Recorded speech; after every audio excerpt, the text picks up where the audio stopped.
Hello, everybody out there in YouTube land. This is a special edition of Level-Headed News about the Clinton campaign. Preparing to do my regular news show when I found that I had an absolute plethora of news articles here about the Clinton campaign, and I thought, well, I'll just do a special edition just on that and do the regular news show. Jump on into this and bring you what I have off of Breitbart.com. His accounts reportedly compromised after password found in WikiLeaks dump. Details are in the description of the video so you can take a look at them yourself. Research or authorized users appear to have accessed Hillary Clinton campaign chairman John Podesta's various accounts after an email containing his Apple ID and password was found within the recent WikiLeaks email release. Alleged to have remotely erased Podesta's iPhone after accessing his Apple account contained Podesta's phone number, address, and various email accounts. A shot here of the information. Take a look at that. Do the Democrats know nothing about security? Podesta's phone got wiped by Anon leaks. Another user tagged WikiLeaks editor Julian Assange in Twitter post along with various screenshots of Podesta's Apple account and the comment some interesting information shortly. Another tweet says mail 4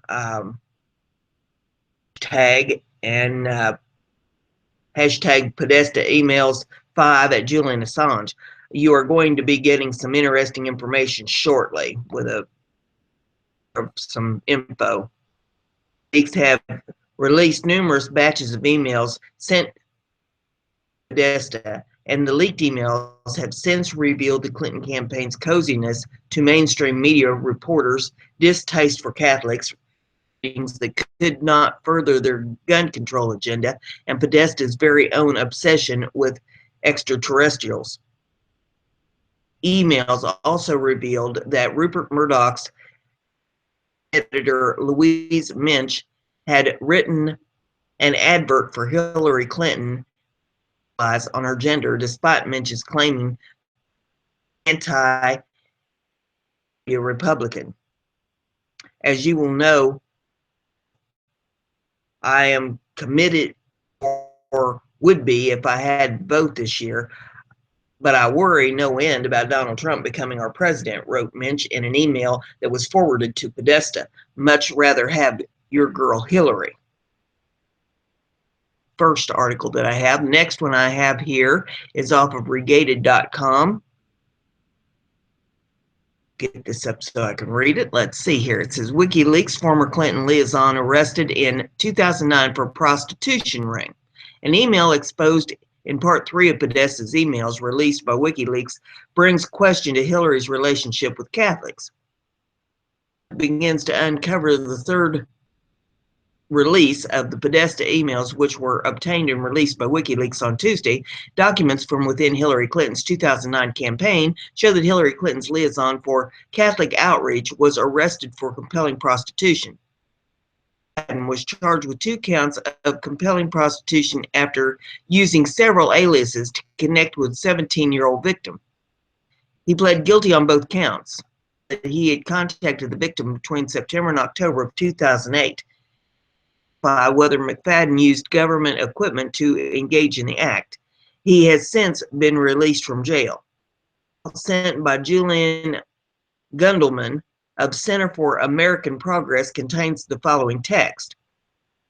Eric McFadden, who was Hillary's liaison in the primaries, was arrested yesterday for forerunning a prostitution ring. Had a prior history in government before. He was the head of Ohio Democratic Strickland's faith-based initiative before his arrest. Hired for this government position in 2007, McFadden was a former field director for Catholic organization. Campaign has recently been chastised for comments many people see as mocking Catholics. WikiLeaks has released 5 batches of emails from the email account of John Podesta, Hillary's campaign chairman. Claims to possess over 50,000 messages which involve Podesta. Podesta's emails, the Clinton campaign has been on defense. Has recently claimed the emails have been altered. Podesta and the members of Hillary's staff claimed that the hack was caused by the Russians. A recent poll shows Trump leading the polls at 49% of Catholics, while Hillary receives only 42% support. This raises question about Hillary's relationship with Catholics, her circle, whether or not the campaign commits or comments on Catholics will end up affecting her voters will be for us to see. It says they reached out to the Clinton campaign for comment and haven't received any. So that's the information on that. The next one we have is off of Breitbart.com. It says Politico. This email to Clinton campaign had exact wording of Roland Martin's email before the debate.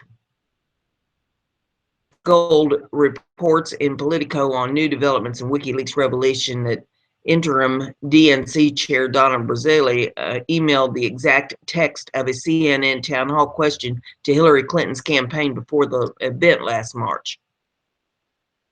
New email obtained by Politico is shedding more light on mystery of whether and how interim DNC chair Donna Brazile might have obtained posed question from town hall between Hillary Clinton and Bernie Sanders in advance and possibly shared it with Clinton campaign. And now CNN, the town hall with cable network TV1, is pointing the finger at its media partner for what appears to be a breach of the traditional secrecy surrounding the questions for such events. The email obtained by Politico has town hall co-moderator Roland Martin town hall to CNN producers, but it shows him using word for word the language of question Brazile appeared to have sent to the Clinton campaign a day earlier. Was included in yesterday's release of the hacked emails by WikiLeaks of Clinton campaign chair John Podesta. If you want to read more, a link that you can click on. The next article I have is off of Gateway Pundit. Anonymous raping 13-year-old girl will plunge race into chaos. Video. Anonymous says there is video Bill Clinton raping a 13-year-old girl on Jeffrey Epstein's orgy island. Anonymous claims the video will plunge the presidential race into chaos. The video was released this week. Clinton was frequent on the registered sex offender's infamous jet. So the former president took at least 26 trips aboard the Lolita Express, ditching his Secret Service detail for at least 5 of the flights. There is video of Bill Clinton raping a 13-year-old on the island. Is video of Anonymous here on this. I'm going to take a look at that at your leisure. I have here is off of freebeacon.com. Clinton campaign boasts about media. Every single interviewer was for her.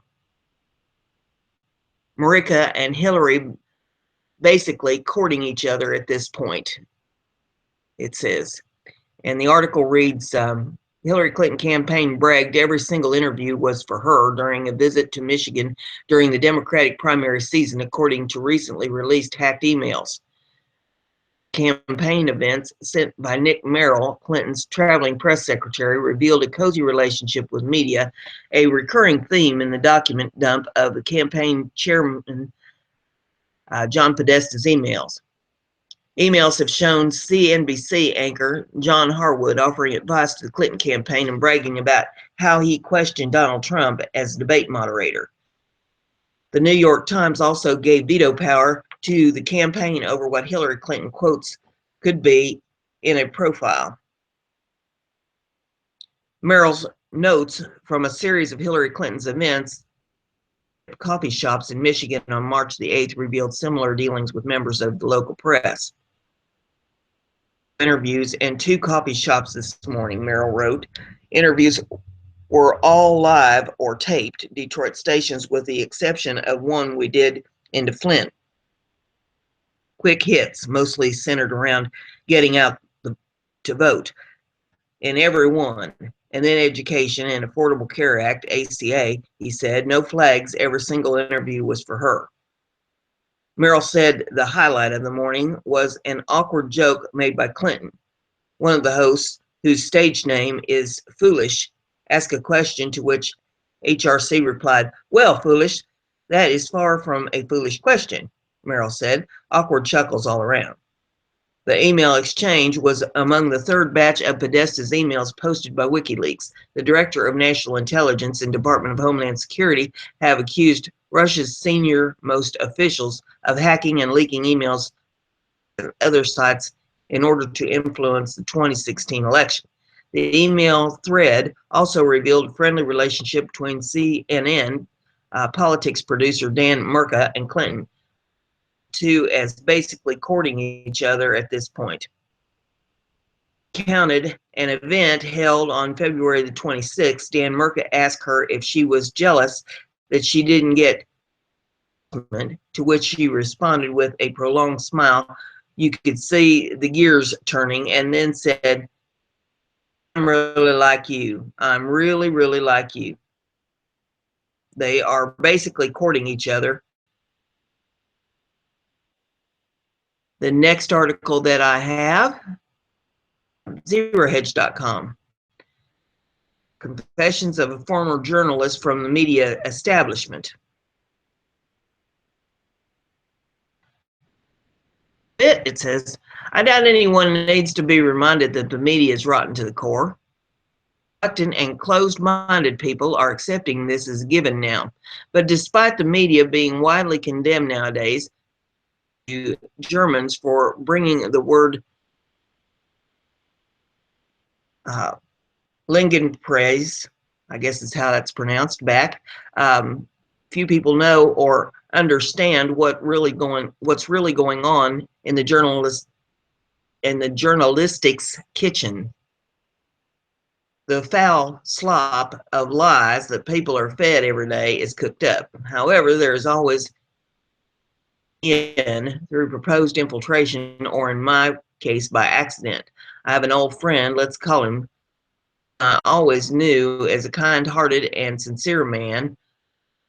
Traits are also always assuming the best of people and being rather naive. Due to this, in awkward and sometimes dangerous situations. One of them turned out to be a short stint as a journalist for a popular online newspaper. He barely maintained contact during his employment and eventually went completely off the grid. In about a month, he changed man, and not for the better. Quit the job, himself in for a while, armed with nothing but alcohol to cope with the depression gave him. Now, this probably sounds very soft to many of you, including myself. Men don't sink into depression or try to drink themselves out of problems. While I granted my friend the clemency of explaining his failures to him, I also recognized the usefulness of his experience and started questioning him about what he saw and heard at the job. I will relay his findings below. However, I will not disclose his true name of his employer, given the free country we live in. This can land him in very hot water. Sven joined the ranks of journalists to tell people the truth. To his credit, he believed he would be doing exactly that. His first assignment sounded so simple. After all, talk to a person, record the conversation, write an article, publish it. The reality turned out to be diametrically different. Baked journalist. His first interview, he was immediately ordered to transcribe the recording and email it to the content manager. Half an hour later, Sven received a version of the transcript with the parts he considered most crucial, replaced with meaningless buzzwords, or removed completely. To the manager to voice his indignation, the manager simply replied, "This man did not pay us for an article that would disparage him." This was far from the only case Sven witnessed how much pull money has in journalism. His numerous colleagues almost never produced independent content. They were too busy publishing one paid article after another. When Sven asked whether these articles should be marked, the only reply he got was a bitter laugh. The content manager would come over to his desk and say something along the lines of, "Do you know the guy you are writing about is a close friend of our boss? Do not screw this article up." Surprised to see that many interviewees, usually politicians, would not even bother to talk to him, instead referring him to their secretaries or assistants, as far as to hand him a pre-written speech telling him to work away. However, our Sven happens to possess a burning sense of justice. Sometimes led him to ignore the recommendations of the content manager gave him. Deviate from our official story and allow small snippets of truth to make their way into public view. Of such occurrences, he was called to the manager's room, given a strict admonishment for the month reduced. Any unsanctioned things that he wrote were quickly edited away afterwards, even if the article had already been read by thousands of people and to be neutral and objective media outlet. It was a big shock for Sven when he finally realized that his employers were being conscience who hoard themselves out to the biggest bidder. It was even bigger shock when he discovered how nonchalantly his colleagues treated their responsibilities. Investigative journalists relied on from Google searches and Twitter posts, editors and sub-editors hearsay to write scathing op-eds. Websites managers just posted any content that caught their fancy as long as they could come up with flashy enough to attract people. Fact checking was almost unheard of unless someone specifically paid for it. Topics and the guidelines for the entire establishment was simple. Do not make the people angry. Do not rid regular people, mind you. Those were not even considered human beings, just faceless masks that one threw articles at and got page views and money in return. People was reserved for people who mattered. This included representatives of the powers that be, well-known public figures, moneybags with fingers in the political pie, and of course personal buddies of the outlet's owners. These were to be protected, coddled, and praised at all costs, while everyone else was fair game. Needless to say, politics held as much sway as money did. Whenever something noteworthy happened, protectors of truth and objectivity immediately went to work spinning the events in a way desirable for those holding their leashes. Political opponents and desirables or undesirables were churned out. Smoke screens were cast. Facts were omitted, denied, and misinterpreted. Even Sven confessed to me later that day his outlet covered the parliamentary election was the first day in his life when he spent the entire evening drinking. Journalist ethics, a term that the media loves throwing left and right, turned out to be nothing but hot air. Says it all. For top dogs in the media business, a rank and file worker, not just a pawn, he's a condition. Many people think typical journalists exist in quite pathetic, underpaid, undervalued, constantly bossed around. Staff turnover in the kitchen is very high, and not because people are getting promoted. In this field, term veteran employee frequently means poor sod who has can't quit. According to Sven, worked only for the sake of getting their paycheck, which explains their negligence. Gray faces, pinched mouths, shifty eyes, and sour attitudes through the day. In addition, the higher-ups avoided any responsibility for published content Whenever an angry reader called the office and complained about an article, the guy that wrote it was immediately thrown under the bus. Even his work was approved by management before publication. After all, what does it take to find another office drone with half decent skills? However, Sven also describes those of his co-workers. They arrived at the office with a spring in their step, a smile snaking across their faces, and mischievous glint in their eye. These were the talented favorites of the outlet boss, assholes who others for a juicy piece of gossip they would later smear all over the website. Whenever they got a chance to write a hit piece, spread a nasty rumor, or ruin someone's life, see them light up from within. Mug, holier than thou, oh so intellectual articles churned out the rags like Salon, Nightheader, and Huffington Post. You can bet your picky finger they were and are written by these people, which bring topic. As you have probably noticed long ago, the media field is a huge petri dish for all varieties of I don't know, this 75-cent word here. Cultural bullisquisms, I guess is how that's pronounced. I don't know. In Sven's case, it wasn't just fear-based company policy of snitching and self-censorship, but an actual agenda at work. He told me there was a flowchart hanging in the newsroom explaining what to do when reporting crimes and incidents. It went something like this. Was the perpetrator naive, white, or report in detail amplified, loss in details over, and downplay? Sven wrote an article about a national holiday once, and his content manager refused to approve it for publishing due to it being too patriotic, advising him instead write more inclusively about minorities' participation in the festival. The country and its indigenous inhabitants was undesirable and omitted whenever possible.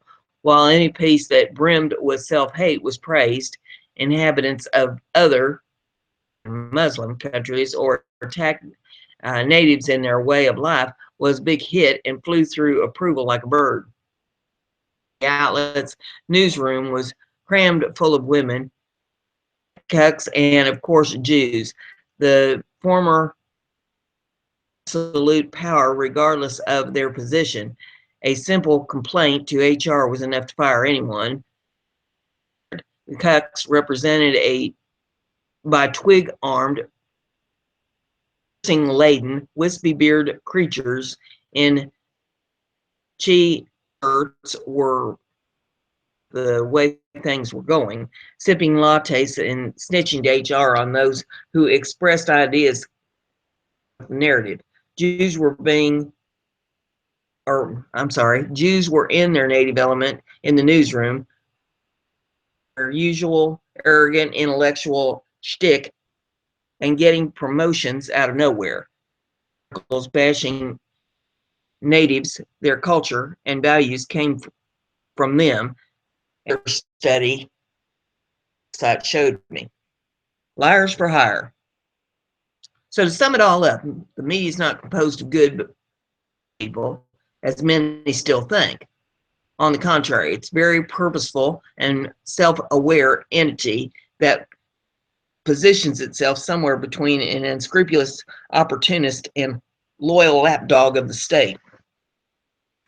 Faux patriotic, such as wonderful country we have, let's invite more immigrants, while at worst it's openly hostile toward the indigenous population of the country it exists in.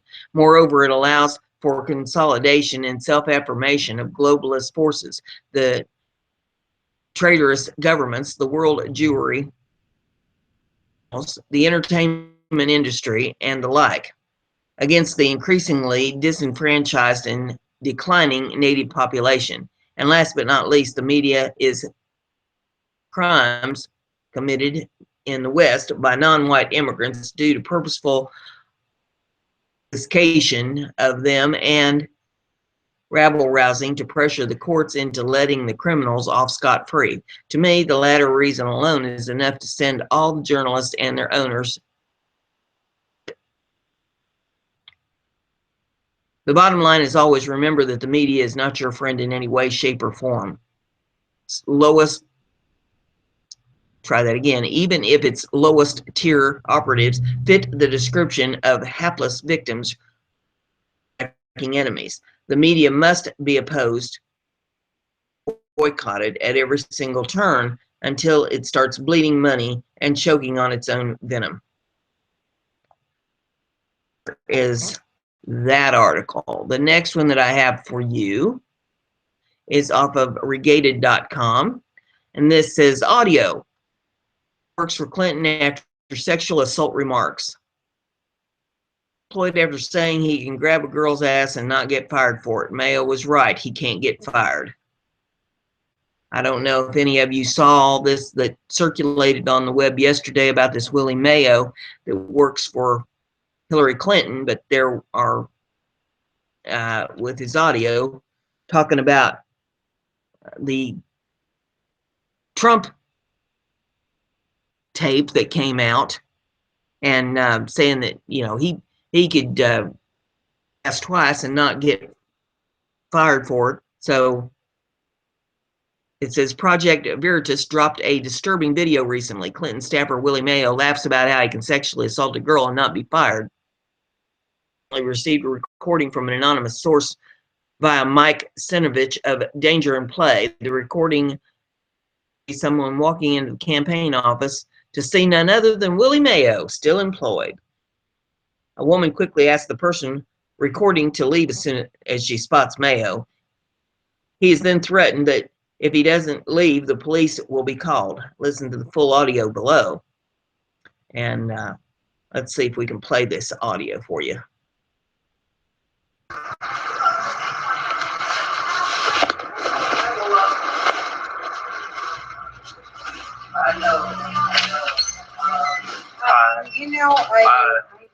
Are you Wiley Mao? Is that Wiley Mao? I just read an article online. I'm really upset about it, honestly. What did I do? If you want to talk to us about volunteering, we're happy to have that conversation. You guys are welcome to just head back there and we'll take care of this. Okay, I'm happy to talk to you about volunteering. Great, let's talk outside. We just have volunteers working and making calls right now. Okay. So I want to let them Did you know Wiley Mao is famous though? So, excuse me, we can have this conversation outside. He's famous. Well, that's awesome. Tell me about it outside, sir. I'm here to volunteer. Okay. Why? Actually, I just recognized someone that I know, and I said, "Is that Wiley Mao?" Yeah. Okay. Can I ask you about this, though? Do you know what I'm referring to? I'm sure you guys do. You do, right? The article online about Wiley Mao? Yeah, he has things. Is it true that he said on video that you can grab women's asses in this establishment and not get fired? And he didn't get fired. He's standing in there. I just saw him. You don't have any comment? You guys had plenty of comments about Trump, didn't you? When you guys had a video of your own, you don't even fire the employee, man. So I'm gonna go back in. I'm gonna ask that you not come back in, otherwise we're gonna fall. What are you gonna tell the police that I came in and said I recognize Wiley Mao? Why is he still employed? That's fine, and I appreciate the question, and we're gonna go back in. So you have no comment? Please don't come back in. Thank you. Don't come back in. Thank you. All right. Brave advocates.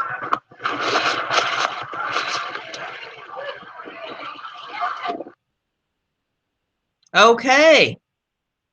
There's the audio on the guy walking in there and recognizing this dude. It says the original video posted by Project Veritas showcases voter fraud. Trevor LaFosse, a staffer, turns a blind eye to staff ripping up voter registrations. And there's a video here of that you can watch at your leisure. This is very enlightening. You know, about the time you think you're awake, you find out that you weren't awake at all. You were still asleep. Because there's stuff going on that, man, oh man, you never dreamed would be possible. The article we have is off of brigaded.com. And this is hashtag Free James. Conservative activist James O'Keefe. Twitter has O'Keefe, the man behind Project Veritas, for 12 hours. The ban landed after O'Keefe posted videos of the Clinton campaign voter fraud. Newly published video from Project Veritas Action, a Clinton staffer named Wiley Mayo laughs about how he can grab a girl's ass without getting fired. Mayo implies the Clinton operation in Florida is that desperate. Within Project Veritas Action tells Brigaded, there's no way of knowing if it's related to any of these posts today, but it's kind of interesting that James has been locked from Twitter after posting about fraud and corruption within Hillary Clinton campaign all day. O'Keefe's ban continues emerging Twitter trend. It's popular conservatives. Milo Yiannopoulos, Charles C. Johnson, and more have been removed because of their unique activism method. Read an official statement from Project Veritas. It says, yet Twitter has no problem with racists explicitly seeking violence against another race. Racist ideologies and radicals are welcome to express urges to kill all white people. Has plummeted because of its conservative witch hunt. CNN Money wrote a piece which explains the mass user exodus for alternate platforms like Gab.ai that advertise freedom of expression as their primary purpose. And there's some tweets and stuff in this if you want to read all of that article. The last one that I have here for you is off of Conservative Tribune, bombshell. Hillary Clinton email reveals who is funding ISIS. This will change everything. On Friday, WikiLeaks released the first batch of hacked emails from Democrat presidential nominee Hillary Clinton's campaign chairman, John Podesta, following it with thousands more emails Monday and Tuesday morning. There have been several disturbing revelations in the emails, such as Clinton expressing support for open borders and claiming that politicians should have private and public position on some issues. An email that Clinton sent to Podesta in 2014, which was posted on WikiLeaks' website, contained an 8-point plan to defeat Islamic State terror group, but it also included information about who was actually funding the terror organization. Nominal U.S. allies, Saudi Arabia and Qatar. Two nations to which the United States provide billions of dollars in weapons and military support are quietly funding the worst terror group the planet's ever seen. And there's an of the email itself, and it says, armed with proper equipment and working with U.S. advisors, can attack the ISIL with a coordinated assault support. This effort will come as a surprise to the ISIL. I believe we will always stop with targeted bombing and weaken them both in Iraq and inside of Syria. At the same time, we should return to plans to provide a group of moderate forces with equipment that will allow them to deal with and stepped up operations against the Syrian regime. This entire effort should be done with a low profile, avoiding a massive traditional military operation that are best temporary solutions. While this military paramilitary operation is moving forward, we need to use our diplomatic and more traditional intelligence asserts on the government of Qatar and Saudi Arabia. Clandestine support to ISIL and other radical Sunni groups in the region. Enhanced by stepped up commitment in KRG, will be put in a position of balancing policy between their ongoing competition to dominate the Sunni world and the consequences of serious U.S. pressure. The threat of similar realistic U.S. operations will serve to assist moderate forces in Libya, Lebanon, and even Jordan, where insurgents are increasingly by the ISIL success in Iraq. We need to use our diplomatic and more traditional intelligence assets to bring pressure on the governments of Qatar, Saudi Arabia, which are providing clandestine financial logistic support to ISIL and other radical Sunni groups in the region, Clinton wrote in the email. 2014, yet our government has continued to sell weapons to the Saudis. If Clinton knew about this then, President Barack Obama and other officials certainly did also. Our government was essentially funding terrorism by supporting a government that would then turn around and support the Islamic State group. Your tax dollars at work. And the Saudis will be put in a position of balancing policy between their ongoing competition to dominate the Sunni world and consequences of serious U.S. pressure, Clinton wrote. Clinton have a lot of explaining to do to the American people. If they knew years ago who was funding the Islamic State, they should have immediately taken action to cut off that funding. Instead, they let the group grow, and now it's terrorizing Europe, and we are closer to defeating it than we were back in 2014. There you have the special edition. And with that, we will shut down this video, and in a little bit, I will bring you for the day. Bye.